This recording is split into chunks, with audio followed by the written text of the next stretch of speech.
Hi, friends. Welcome back. After looking into the fundamentals of Boolean algebra, binary system, Boolean expressions, minimization, simplification of Boolean expressions, and all, now it is time to see how all these concepts can be made to use. So, they can be made to use through uh, electronic circuits called digital circuits. So basically, there are two types of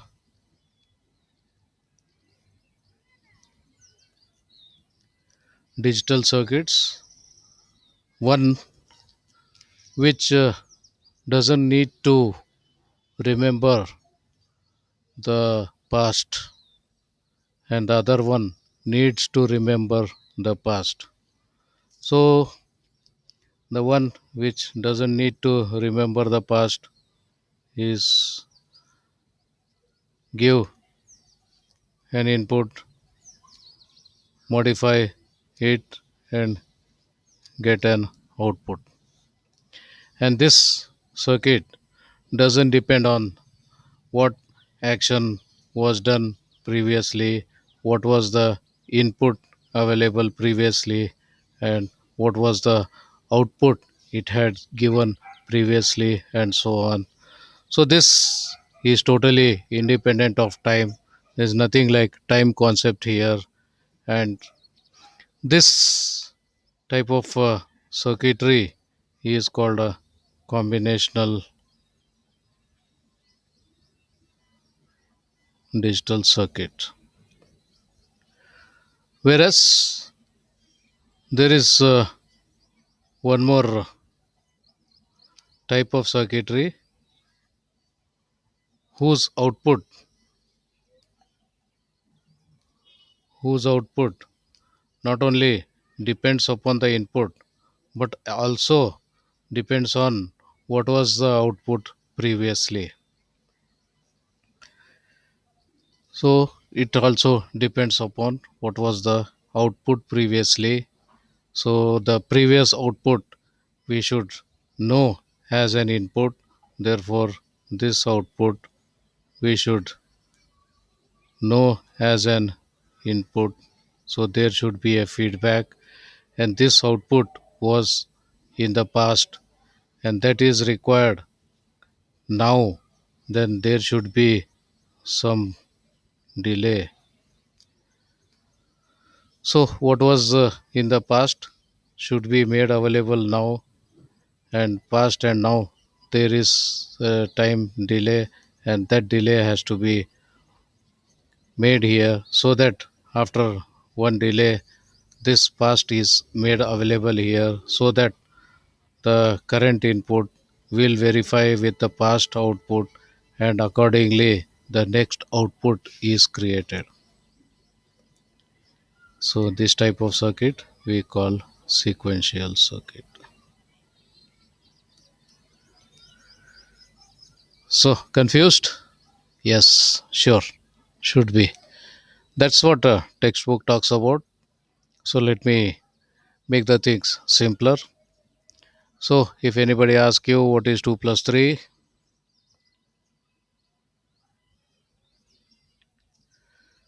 if anybody asks you 3 plus 2, the answer is 5.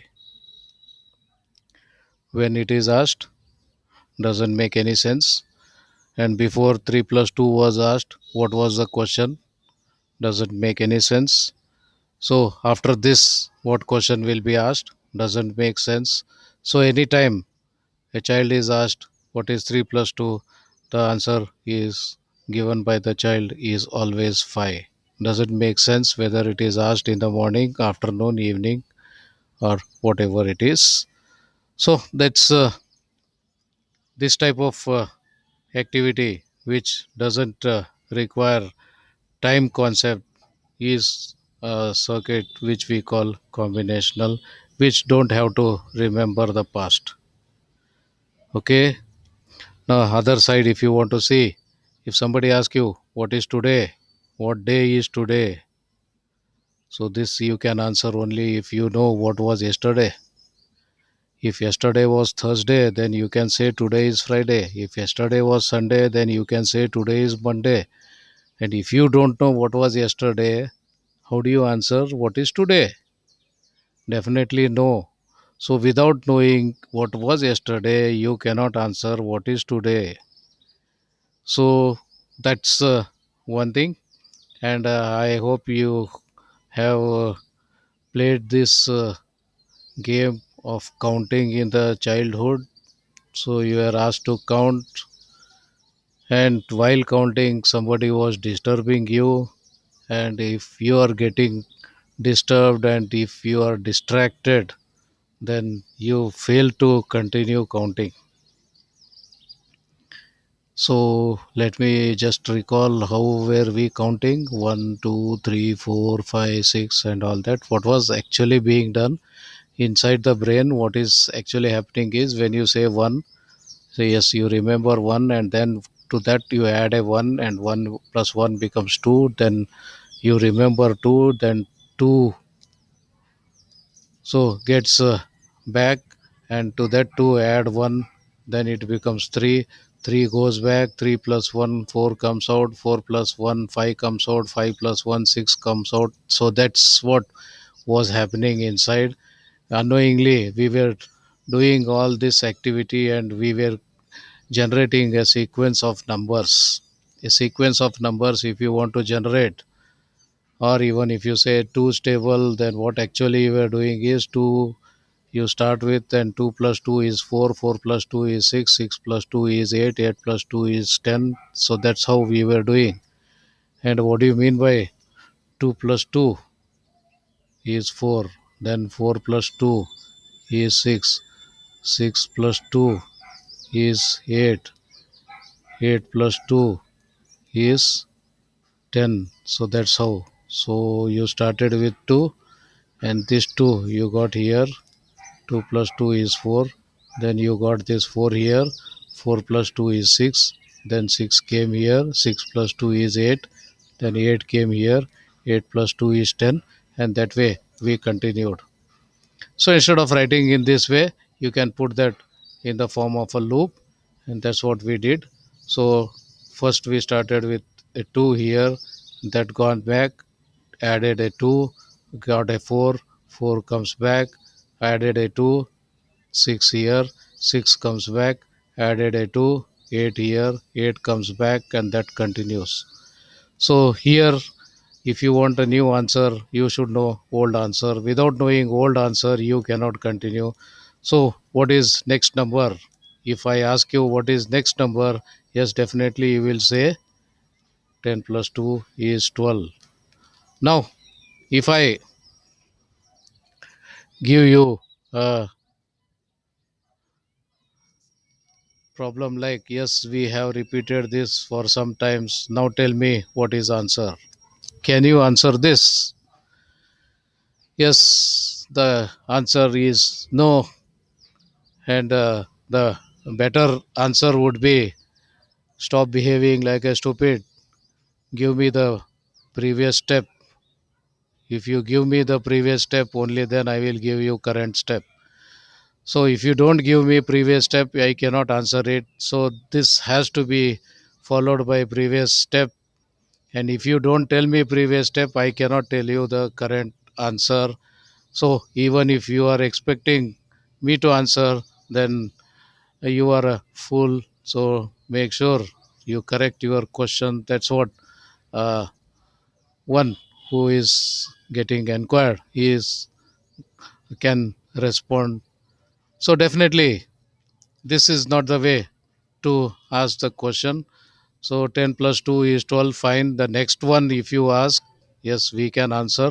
This 12 comes here, then to that 2 is added, and that becomes 14. After this, if you ask, we'll tell. But if you don't say how many terms are there in between, and you directly tell me what is answer here, that's an absurd question, and hence cannot be answered. So for such problems, you need to remember the past, and such problems are called sequential problems. So we have two types of problems to solve it. One where past is no more required, where other one where past is required. If past is not required, such circuitry we call combinational circuitry, because they just depend on the combinations of the inputs, whereas the sequential circuits depend on the combination of the inputs. At the same time, they depend on what was the past output. So past is also required. Without knowing past, just the input cannot decide what to do. Such cases are called sequential circuits. So these are the two topics we need to cover in our coming sessions. So let's begin our next journey into combinational circuits. Once we are through combinational circuits, we make use of these combinational circuits further to build the sequential circuits. So, how? Let's see in our coming lectures. So, till then, take care. See you. Bye.